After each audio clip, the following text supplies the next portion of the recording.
خافت من مصير وداد حمدي فماتت بنفس الطريقة. مع شبيهة وردة الجزائرية الفنانة فاتن فريد، ونهاية مأساوية جديدة من نهايات كتير اتعرض لها الفنانين. بس قبل ما نحكي الحكاية، رجاء الاشتراك في القناة وعمل لايك وشير، وكمان ما تنساش تفعل زر الجرس ليصلك كل جديد.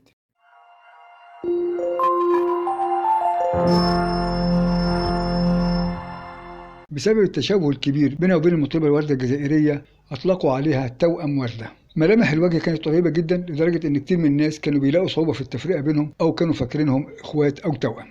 اسمها الحقيقي نبيلة عباس مرسي. اتولدت في 18 يونيو سنة 1945 واشتهرت بالاسم الفني فاتن فريد. درست في القسم الحر في معهد الموسيقى العربية وتخرجت منه سنة 1975. لمعت كمغنية في سوريا ولبنان، بعد كده اتجهت للسينما.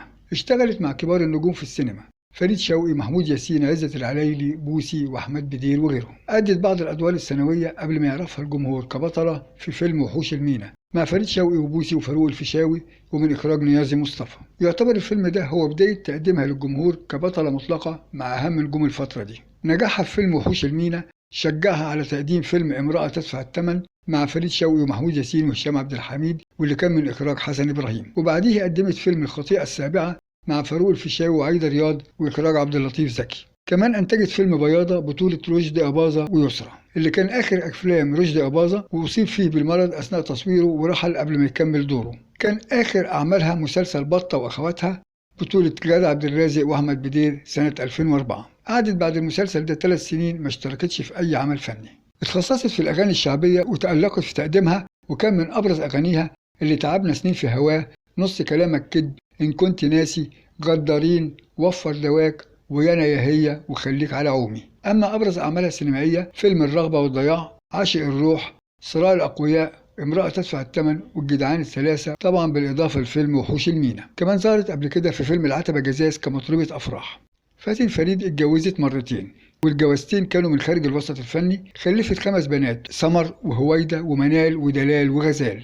بعد رحيل الفنانة وداد حمدي على يد الريجيسير ماتا باسيليوس، واللي طعنها بسكين واللي قدمنا عنها فيديو خاص قبل كده، هتلاقوا الرابط بتاعه في صندوق الوصف اسفل الفيديو. بعد مقتل وداد حمدي انتابتها حالة من الخوف والحذر، وبقت حريصة جدا في تعاملاتها مع الناس، وما كانتش بتسمح لأي حد غريب يدخل بيتها. اتجوزت للمرة الثانية من رجل أعمال عنده بنزينة، اتجوزته قبل وفاتها بسنة، وأصبح جوزها هو منتج ألبوماتها. جوزها طرد واحد من العمال اسمه ياسر علي عبد الله من الشغل. ياسر راح لفاتن في البيت عشان يطلب منها تتوسط له عند جوزها عشان يرجعه للشغل تاني، لكن فاتن بسبب حالة الخوف والحرص اللي لازمتها بعد قتل وداد حمدي قابلت ياسر باستغراب ودهشة، وعاتبته ان جاي لها في وقت جوزها مش موجود فيه. فحصلت بينهم مشادة، فزقته بعيد عن باب الشقة ووقع على الأرض، فحس بالإهانة والظلم، وقام قبل ما تقفل باب الشقة وزق الباب بغيظ. ياسر شاف سكينة في الصالة فمسكها بسرعة وطعنها طعنة نافذة في البطن خرجت أحشائها لبره. ياسر شاف أحشاء الضحية خارجة من بطنها فانتابته حالة هستيرية، فبدل ما يجري سدد لها طعنة تانية في الصدر عملت جرح في الرئة ونزيف داخلي. صرخت فاتن صرخة قوية